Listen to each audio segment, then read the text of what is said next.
Top college में admission कैसे ले पाएंगे और even if they want to score 98 percentile 99 percentile हुँ। How can they score? Boards के बाद अब बोर्ड्स हो गए, अब रिलैक्स होना है। ये सबसे बड़ी गलती है जो बच्चे मिस्टेक करते हैं। तुम्हारे हिसाब से मॉक टेस्ट कितना इंपॉर्टेंट रोल प्ले करता है एक 99 परसेंटाइल स्कोर करने के लिए? पीवाईक्यूज कितने रिपीट होते हैं और पीवाईक्यूज जो है वो इनफ है क्या 99 परसेंटाइल स्कोर करने के लिए? केमिस्ट्री हाँ, डेफ़िनेटली एक ईज़ी सब्जेक्ट है, बट बच्चे उससे काफ़ी ज़्यादा डरते हैं बिकॉज़ उसमें थ्योरी काफ़ी ज़्यादा है रटने के लिए। तो केमिस्ट्री का सबसे इम्पोर्टेंट चीज़ ये है कि वो एक वोलेटाइल सब्जेक्ट है। पीयर प्रेशर भी उतना होता है। आप यूट्यूब, सोशल मीडिया से प्रेशर आता है वो अलग, बट आपके फ्रेंड्स भी ऐसे होते हैं कि जिन्होंने क्लियर किया है जेईई अच्छे से और अभी भी सीईटी में अच्छे मॉक्स में अच्छे मार्क्स आ रहे हैं। उनका पीयर प्रेशर जो होता है वो हैंडल करना मुझे थोड़ा टफ जाता था। Hi everyone, this is Sameer. Welcome to this toppers interview series. आज इस इंटरव्यू में मेरे साथ है रीचा सारंगदार, जिसने MHTCT 2024 एग्जाम में 98.50 परसेंटाइल स्कोर किया है। And now today in this interview she is going to explain you how you can score 99 percentile और 98 percentile in last 30-40 days of preparation. So let's start this interview. काफ़ी interesting होने वाला है और आप सभी स्टूडेंट्स के लिए काफ़ी हेल्पफुल होने वाला है। जस्ट अभी आपके बोर्ड एग्जाम्स खत्म हुए हैं एंड रीचा भी जो है बोर्ड एग्जाम के बाद ही सीईटी की प्रिपरेशन स्टार्ट की थी and now she is studying in Thadomal computer science engineering. अगर आप भी चाहते हो कि लास्ट के 30-40 डेज में प्रिपरेशन करके एक टॉप कॉलेज में एडमिशन लो तो इस इंटरव्यू को पूरा एंड तक देखो, क्योंकि बहुत सारी चीज़ें तुमको नहीं पता चलने वाली और नई नई चीज़ें तुम सीखने वाले हो इस इंटरव्यू के थ्रू। तो लेट्स स्टार्ट। और जो भी पहली बार इस चैनल पे आए होंगे तो चैनल को ज़रूर से ज़रूर सब्सक्राइब करके रखना एंड इस इंटरव्यू को भी जो है लाइक ज़रूर करना एंड अपने दोस्तों के साथ भी ज़रूर शेयर करना। तो चलो स्टार्ट करते हैं। तो बहुत बेसिक से मैं स्टार्ट करने वाला हूँ रीचा। तो हेलो मुझे एक सर। बात बताओ रीचा कि तुमने MHTCT की प्रिपरेशन कब और कैसे स्टार्ट की थी? मैंने एमएचटी की प्रिपरेशन जेईई के अटेम्प्ट 1 के बाद ही चालू की थी, बट तब बोर्ड्स भी साइमल्टेनियसली चालू थे। So I will say proper full fledged preparation मेरा completely focused on CET after boards ही चालू हुआ था। तो तुम्हें अंदर से कॉन्फिडेंस था कि क्योंकि बोर्ड एग्जाम के बाद हार्डली जो है हुँ, तुम्हारे पास 1 या 1.5 महीने का ही टाइम था, तो वो हुँ। 1.5 महीने में तुम कर लोगे ऐसा कॉन्फिडेंस आ रहा था अंदर से?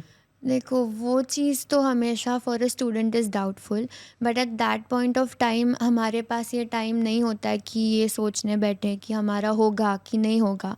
But give your best, that is all I will से। और एम करो, हाई एम करो। अगर आपको चाहिए कि आपका जो भी ड्रीम कॉलेज है, look for what are the closing percentiles of it और उससे हाई एम करो। Don't aim for the closing percentile, aim for a higher percentile. And I'm sure if you work hard, you'll definitely get it. Okay, nice. Richa, मुझे एक एकदम honesty के साथ answer करना। हुँ, if a student, बहुत सारे ऐसे स्टूडेंट्स हैं जो अभी स्टार्ट करने वाले हैं सीईटी की preparation just after the board exam, हुँ। क्या उनके लिए पॉसिबल है? और इफ़ इट इज़ पॉसिबल, वो कैसे कर सकते हैं? मतलब टॉप कॉलेज में एडमिशन कैसे ले पाएंगे और even if they want to score 98 percentile 99 percentile हुँ। How can they score? देखो, ये जो कमिंग 30 डेज़ है, 40 डेज़ है, they are very crucial part of your life. They are going to decide कि आप आगे के 5 साल या 4 साल कैसे बिताने वाले हो। तो ये जो दिन है उसमें अगर आपने 5 चीज़ें थॉरली अच्छे से फॉलो की, first is give your 100%। Second is आपकी जो पेपर स्ट्रैटेजी आप यूज़ कर रहे हो वो बराबर है कि नहीं। जो आप स्टडी स्ट्रैटेजी फॉलो कर रहे हो, जो आप गाइडेंस फॉलो कर रहे हो वो बराबर है कि नहीं। और चौथी चीज़ इज़ जो आप एग्जामिनेशन हॉल में जो आप प्रेशर बेयर कर रहे हो, वो अच्छे से बेयर कर पा रहे हो कि नहीं कर पा रहे हो। सिचुएशन में आप पैनिक हो रहे हो, आप वो प्रेशर कैसे हैंडल कर रहे हो। और फिफ्थ चीज़ जो मोस्ट इम्पॉर्टेंट है, जो लोग बहुत भूल जाते हैं या कंसिडर ही नहीं करते, कि बोर्ड्स के बाद अब बोर्ड्स हो गए, अब रिलैक्स होना है। ये सबसे बड़ी गलती है जो बच्चे मिस्टेक करते हैं। No, this is the time where the real grind starts.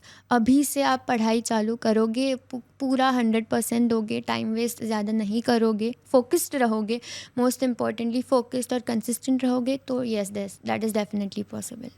Yes, जैसे रीचा ने भी बताया है कि it is going to be possible. अभी बोर्ड एग्ज़ाम जस्ट फिनिश हुए and you can give your 100% to your yes. Preparation, then you will be in top colleges. जब आपका एडमिशन हो जाएगा then you will realize it.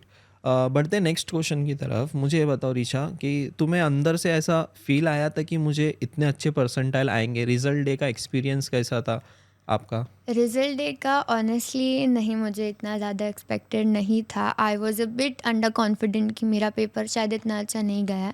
I was very happy. I had मैं भाग के गई थी पापा के पास चिल्लाते हुए कि मुझे 98 आ गए, मुझे अच्छा कॉलेज टॉप 5 मिलेगा।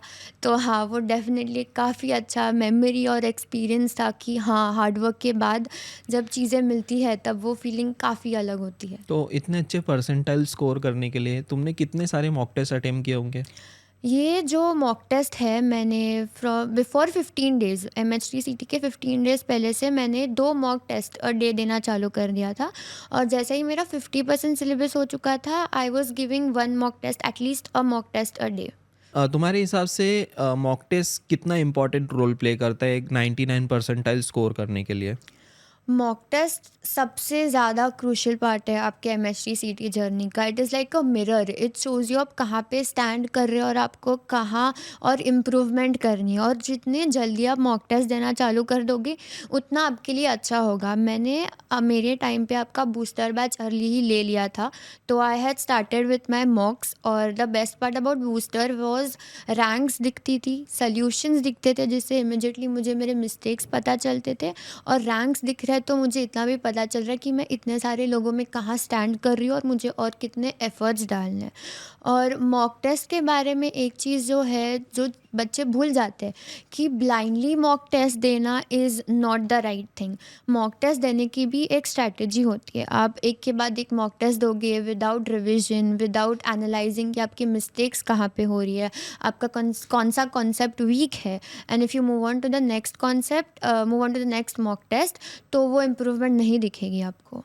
तो मीन्स एनालिसिस करना काफ़ी इम्पॉर्टेंट है एक येस, मॉक टेस्ट देने के एब्सोल्युटली, बाद। एब्सोल्युटली। एंड जैसे रीचा ने मेंशन किया है कि बूस्टर बैच यस हम लोग ने लॉन्च किया है, उसमें हम लोग क्या प्रोवाइड कर रहे हैं कि लास्ट ईयर के जो 16 शिफ्ट के पेपर है 2024 में 16 शिफ्ट कंडक्ट हुई थी एमएचटीसीटी एग्ज़ाम में, वो सारे के सारे पेपर्स विद डिटेल सॉल्यूशंस हम लोग ने बूस्टर बैच में प्रोवाइड किया है। और उसके प्रीवियस ईयर के भी क्वेश्चंस अगर हम लोग देखेंगे 2023 के 12 शिफ्ट के क्वेश्चंस वो भी उस बैच में तुम्हें मिल जाएंगे। और इतने सारे क्वेश्चंस अगर आप प्रैक्टिस करोगे लगभग 6000 क्वेश्चंस तुम्हें उस बैच में मिलेंगे और चैप्टर वाइज वगैरह बहुत सारी चीज़ें, स्टडी मटेरियल काफ़ी सारा है उसमें। इतना प्रैक्टिस करोगे तो एट द एंड एग्ज़ाम के दिन आप 150 क्वेश्चंस ईजिली टैकल कर सकते हो। अभी मैं नेक्स्ट क्वेश्चन पूछूंगा रीचा तुमसे कि पीवाईक्यूज कितने रिपीट होते हैं और पीवाईक्यूज जो है वो इनफ है क्या 99 परसेंटाइल स्कोर करने के लिए? पीवाईक्यूज़ एमएचटीसीटी में एटलीस्ट मेरे शिफ्ट में मैंने काफ़ी ज़्यादा रिपीट होते हुए देखे हैं। और पीवाईक्यूज़ सफिशिएंट है कि नहीं है, it depends on how you are approaching the PYQs. बहुत सारे लोग क्या करते हैं कि मैं एग्जांपल के साथ समझाती हूँ। सपोज हम्म। आप मैथ्स का सम सॉल्व कर रहे हो, आप इंटीग्रेशन सॉल्व कर रहे हो, आप एक चीज़ एक सम में कहीं पे अटक गए तो you refer to the solution, आप तब समझ जाते हो, आप सॉल्व करते हो और आप आगे बढ़ जाते हो और वो सम को भूल जाते हो। ये चीज़ बहुत बड़ी मिस्टेक है। अगर वो सम आपसे नहीं हो रहा है और वो पीवाईक्यू है सबसे इम्पोर्टेंटली, तो वो चैप्टर होने के बाद ensure that you are coming back to that sum. आप वो सम अच्छे से सॉल्व कर रहे हो without referring to the solution. और जब वो सॉल्यूशन आपसे खुद सॉल्व हो रहा है तो यू कैन से हाँ कि मैं उस चैप्टर में कॉन्फिडेंट हूँ। For maths I say PYQs are great, they are sufficient. वो आपको दिखाता है कि आपके पैटर्न्स कैसे रिपीट हो रहे हैं, कौन से लेवल के क्वेश्चंस आ रहे हैं। या so for maths that is sufficient. And for chemistry I से टेक्स्ट बुक रेफर करो और पीवाईक्यू सॉल्व करो। ओके। तो रीचा तुम्हारा फेवरेट सब्जेक्ट कौन सा था? मेरा फेवरेट सब्जेक्ट केमिस्ट्री था। केमिस्ट्री सब्जेक्ट को बहुत ज़्यादा स्कोरिंग सब्जेक्ट भी माना जाता है। Even students can score 48 49 out of 50 marks. तो तुम बताओ कि इतना स्कोर करना है तो how they can approach for chemistry, study pattern क्या होना चाहिए उनका? केमिस्ट्री हाँ डेफिनेटली एक इजी सब्जेक्ट है, बट बच्चे उससे काफ़ी ज़्यादा डरते हैं बिकॉज उसमें थ्योरी काफ़ी ज़्यादा है रटने के लिए। तो केमिस्ट्री का सबसे इम्पॉर्टेंट चीज़ है कि वो एक वॉलेटाइल सब्जेक्ट है। आप जितना ज़्यादा उस सब्जेक्ट को रिवाइज करोगे, उसके नोट्स गो थ्रू करोगे, उतना ज़्यादा आपके लिए अच्छा होगा और रट्टा मारने की ज़रूरत नहीं पड़ेगी। फॉर ऑर्गेनिक मैंने क्या किया था, मैंने नोट्स बनाए थे, मेनली 2 टाइप के नोट्स। एक जो थे वो नेमिंग रिएक्शन के नोट्स थे बिकॉज सीईटी का फेवरेट टॉपिक ऑर्गेनिक में नेमिंग रिएक्शंस है। तो नेमिंग रिएक्शंस के मैंने नोट्स बनाए थे जिसमें रिएक्शन का नाम, उसकी रिएक्शन, उसके रिलेटेड जो भी चीज़ें इंपॉर्टेंट है वो सब मैंने लिखी थी, सारे नेमिंग रिएक्शंस ऑल चैप्टर्स के। और वो मैं पढ़ती थी at least alternate days and if possible every day. और फॉर रिएजेंट्स जो कन्वर्जन्स पूछते हैं केमिस्ट्री में, उसमें बहुत ज़्यादा मिस्टेक्स होती है बच्चों की, because we try to learn the reagents. ये मिस्टेक बहुत ज़्यादा होती है लोगों से, but it is not possible कि आप इतने सारे चैप्टर के इतने सारे रिएजेंट्स लर्न करो। तो मैंने ये किया था कि मैंने टेबल बनाए थे रिएजेंट्स के, जिसमें जो रिएजेंट है वो कौन से कंपाउंड को कौन से कंपाउंड में लेके जा रहा है या कन्वर्ट कर रहा है, वो मैंने मेंशन किया था। या फिर उसकी कोई कंडीशन है कि ये कंडीशन के अंडर वो अलग बिहेव कर रहा है, तो वो भी उसमें मेंशन था। तो revising it was easier for me. तो अगर मॉक में मुझे वो क्वेश्चन दिखा कन्वर्जन का, तो मेरी बैकवर्ड थिंकिंग जाती थी कि ये रिएजेंट, मुझे ये कंपाउंड को इसमें लेके जाना है, तो मुझे वो रिएजेंट यूज़ करना है। This is how you tackle organic chemistry. For inorganic I will say read the text book thoroughly. हर एक लाइन टेक्स्ट बुक की अच्छे से पढ़ो, because what people do is people just overlook the important points. वो सिर्फ वो box छोड़ देते हैं, वो इम्पॉर्टेंट लाइन जो ऐसा लगता है कि नहीं है वो छोड़ देते हैं, और क्वेश्चन उसी में से आ जाता है। इनऑर्गेनिक आप जितना पढ़ोगे बार बार, उतना आपके लिए अच्छा होगा। And for physical chemistry I will say formulae, shortcuts and PYQs are sufficient. Nice nice. You can follow this tips for the chemistry. Yes. तुम्हारा मुझे ये बात बताओ कि सबसे डिफ़िकल्ट पार्ट क्या रहा प्रिपरेशन के टाइम पे, या फिर डिफ़िकल्ट सब्जेक्ट मुझे ये करने में बहुत ज़्यादा प्रॉब्लम होती थी? ड्यूरिंग प्रेपरेशन वो जो टाइम होता है वो ऐसा होता है कि उसी टाइम पे जेई के रिज़ल्ट्स आ रहे हैं, आपका बोर्ड हो चुका है, जेई के इंटरव्यूज़ आ रहे हैं। तो ऐसा काफ़ी ज़्यादा होता है कि आप पे पीयर प्रेशर भी उतना होता है। आप यूट्यूब सोशल मीडिया से प्रेशर आता है वो अलग, बट आपके फ्रेंड्स भी ऐसे होते हैं कि जिन्होंने क्लियर किया है जेई अच्छे से और अभी भी सीटी में अच्छे मार्क्स आ रहे हैं। उनका पीयर प्रेशर जो होता है वो हैंडल करना मुझे थोड़ा टफ जाता था। ऑल्सो मॉक टेस्ट में जो एनजाइटी होती थी मुझे, उसको हैंडल करना मुझे थोड़ा टफ जाता था। And for okay, me difficult subject was mathematics. Okay. जैसे मॉक टेस्ट में एंजाइटी होना, तो हुँ। ये तो लगभग सबके लिए कॉमन ही है। इवन जो टॉपर्स भी रह चुके हैं। अगर ऋचा, मुझे ये बात बताओ, तुम्हारा इनिशियल स्कोर क्या आ रहा था? Out of 200 what was your initial score? My initial score, like the first mock test I gave, was around 80-70. Yes, this happens to everyone, every toppers. मैंने लास्ट ईयर भी इंटरव्यूज लिए इतने सारे, and this happens to every toppers. क्योंकि mock test में जो है ना, स्कोर आपका ग्रेजुअली इंक्रीज होता है 70 80, then it goes to around 130 140 150। What was your final score My during final MSTCT? score was, I guess, 150 around. The highest I scored in a mock and was 150. Yes, और उसी के आसपास तुम्हारे सीटी में भी Yeah, मार्क्स आते हैं। yeah. This same thing happens to everyone. तो you have to start early as possible as. जितना जल्दी स्टार्ट करोगे उतना ही अच्छा तुम इम्प्रूव करते जाओगे, डेली डे टू डे आप उतना इम्प्रूव करते जाओगे, एंड फाइनल डे के दिन आपको उसका रिजल्ट मिलेगा। ओके, ऋचा, मुझे बताओ, फिजिक्स, केमिस्ट्री, मैथमेटिक्स, ये तीनों सब्जेक्ट्स को एट अ टाइम कैसे डील करना है? मतलब इतने सारे फॉर्मूलेज, इतने सारे टॉपिक्स, इतने सारे डेरिवेशंस, ट्रिग्नोमेट्री के इतने सारे डेरिवेशंस होते हैं, कैलकुलस वाला पार्ट मोस्ट हाँ, oh, yes. Most of the students को बहुत ज़्यादा डिफिकल्ट जाता है, कैलकुलस वाला पार्ट, इंटीग्रेशंस के वो सारे क्वेश्चंस, उन सबको इतना कैसे हमें हैंडल करना है? देखो, पहली चीज़ तो ये है, आपका जो वीक सब्जेक्ट है या जिस सब्जेक्ट में आप मिस्टेक कर रहे हो वो आइडेंटिफाई करो। बहुत से लोगों का होता है मैथ्स, फिजिक्स, केम, सबका अलग अलग होता है। बट एक चीज़ याद रखो कि आपकी जो रैंक है वो मैथ्स पे डिपेंड करती है। Maths, then physics, then chem, accordingly आपकी रैंक दी जाती है। तो टाइम मैनेजमेंट उस पे डिपेंड करता है काफ़ी सारा।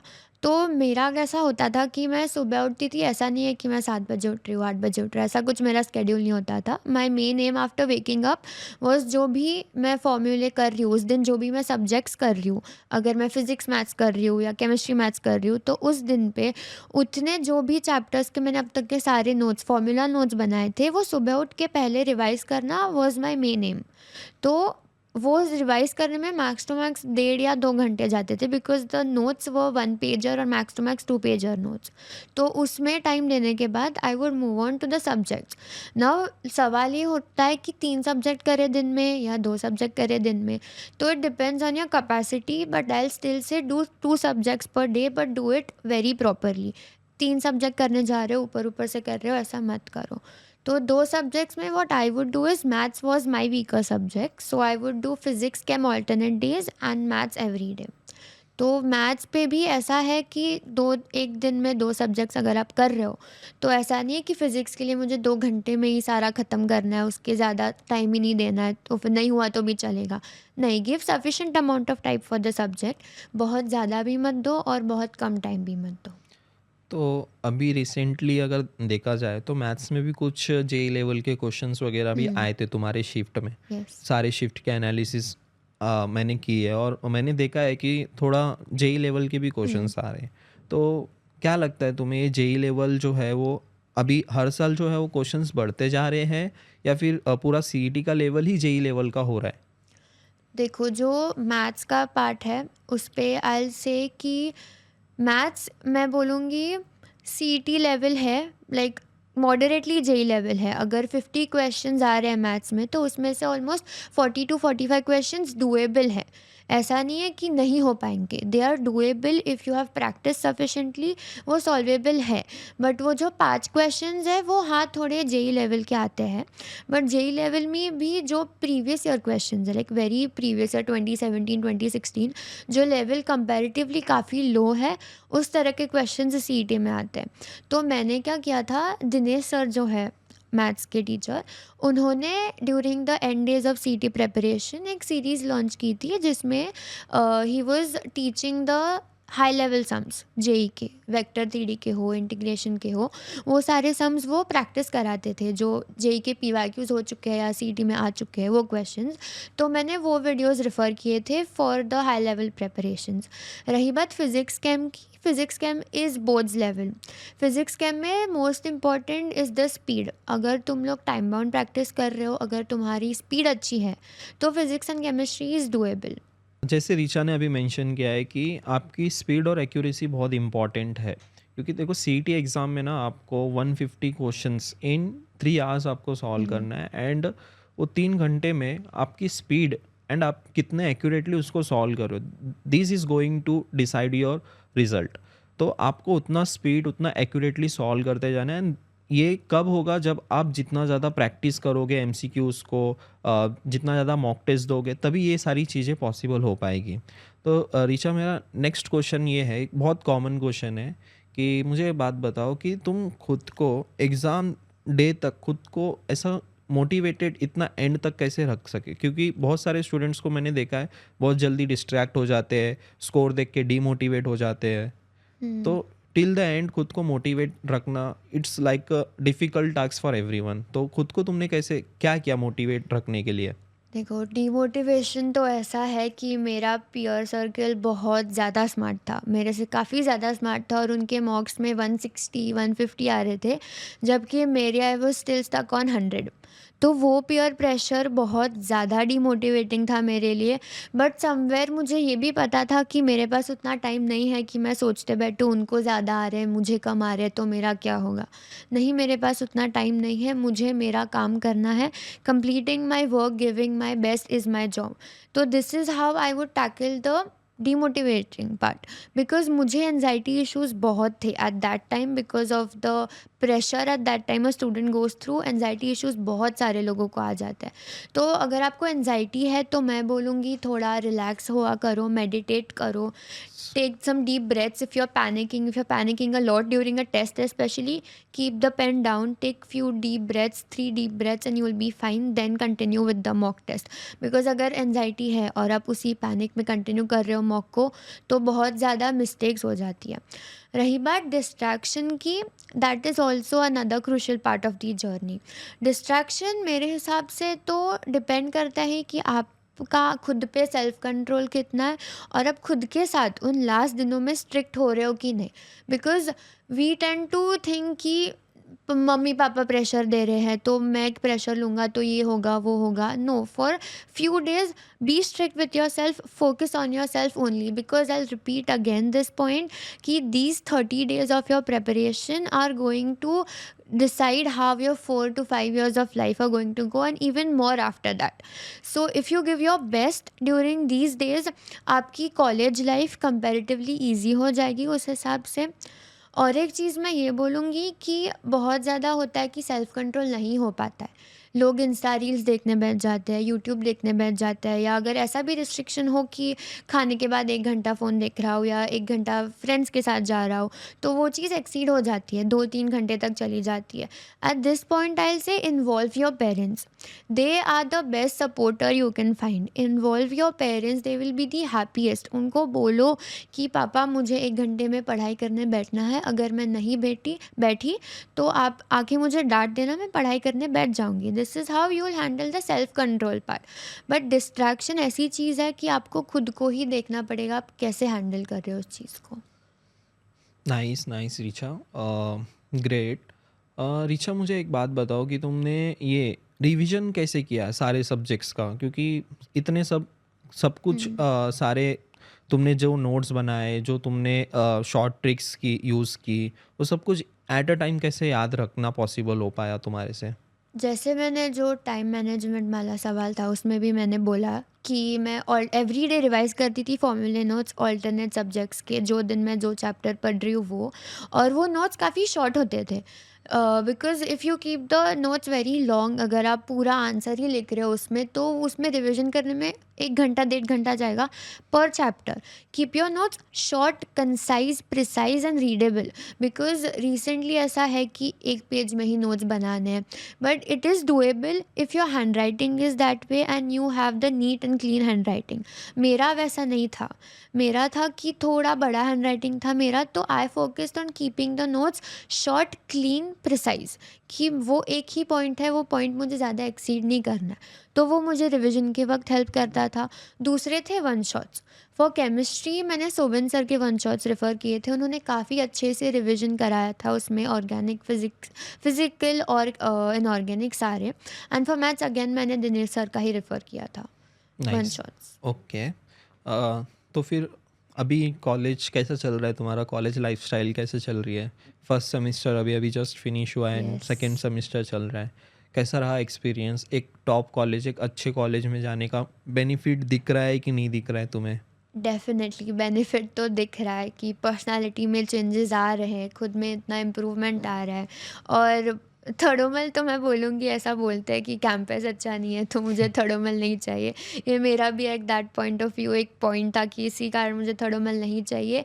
बट एज अ कॉलेज थर्डोमल बहुत अच्छा कॉलेज है, अब तक का सेम बहुत अच्छा गया है। देखो, हार्ड वर्क तो आपको इंजीनियरिंग में आने के बाद भी करना है, बट आप टॉप 5 कॉलेजेस में हो या टॉप 10 कॉलेजेस में हो तो आपका प्रेशर आप पे कंपैरेटिवली डिक्रीज हो जाता है compare to the other lower colleges. So again, I'll say focus on your studies, give your CET very nicely so you get into a good college, have a great lifestyle ताकि आपको hackathons में participate करने मिले। Events बहुत सारे होते हैं, एक बार आप कॉलेज में आ जाओगे, इवेंट्स होते हैं, डांस होते हैं, बहुत सारी चीज़ें होती है, वो रिलैक्स करने का टाइम आपको कॉलेज में आके मिल ही जाता है। अगर स्टूडेंट्स अभी रिलैक्स कर लिए तो? अभी रिलैक्स कर लिए तो अभी फिर तो 4 जस्ट बोर्ड साल एग्ज़ाम ख़त्म हुआ है इनका, वही थोड़ा सा वही चीज़ है। रिलैक्स करने का टाइम। अगर आप अभी रिलैक्स कर लिए तो आगे के 4 साल आपको बहुत हार्ड वर्क करना पड़ेगा, because there are chances, like ऐसे बहुत होता है कि जो लोअर कॉलेजेस है उसमें ऑन कैंपस प्लेसमेंट्स इतनी अच्छी नहीं मिलती है, और ऑफ कैंपस जाने के लिए you have to keep your skills very great, और उसके लिए जीपीए मैनेज करना, स्किल्स मैनेज करना काफ़ी डिफ़िकल्ट हो जाता है। Even if you are in a good college it is still manageable I will say, but in lower colleges it only gets more tougher. Yes, lower colleges में lectures भी नहीं होते even. तो मुझे ये बात बताओ, तुम्हारा काउंसलिंग का रिव्यू कैसा था?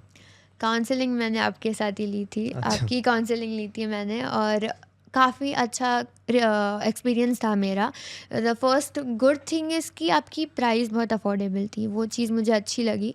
एंड आपने जो हम लोग को हेल्प किया, जो एवरी नाइट मीट्स होते थे हमारे, और पर्सनल लेवल पे जो इंटरेक्शन होता था काउंसलर के साथ, वो काफ़ी ज़्यादा हेल्प किया। Because every student has their own problems. काफ़ी ज़्यादा लोग हैं जो बाहर से आते हैं मुंबई में रहने के लिए, उनके भी काफ़ी प्रॉब्लम्स होते हैं, तो उनको हैंडल करते हुए मैंने देखा है।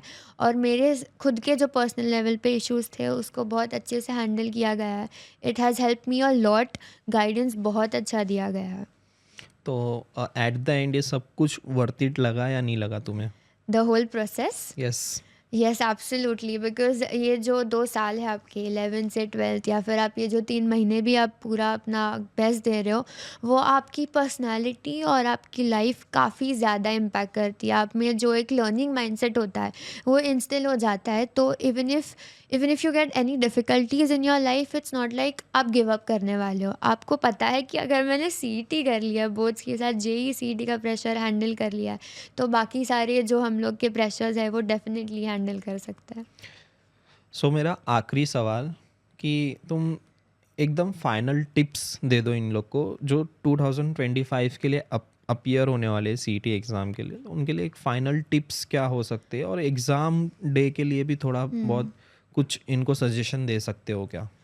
For exam tips I will say mock test अच्छे से दो। स्टार्टिंग से मॉक देना चालू करो। अगर 50% सिलेबस हो चुका है तो at least start with a mock test a day. जितना अर्ली आप मॉक टेस्ट देना चालू करोगे, उतना आपके लिए अच्छा होगा।